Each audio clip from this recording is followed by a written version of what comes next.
अस्सलामुअलैकुम, मैं हूं हफ्साली अशरफ और आप देख रहे हैं JNN news.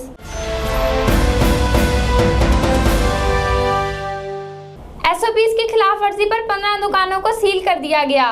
Assistant commissioner Malik Farooq Ahmad ने मौके पर जुर्माने भी किए। तफसीलात जानते हैं मोहम्मद शकील से।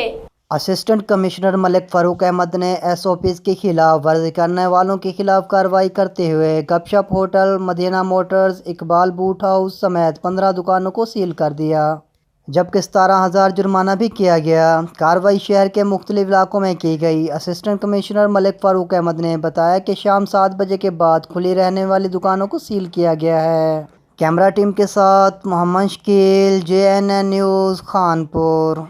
जी बहुत शुक्रिया मोहम्मद शकील, तफसीलात से आगाह करने के लिए। मज़ीद खबरों के लिए देखते रहिए JNN न्यूज़।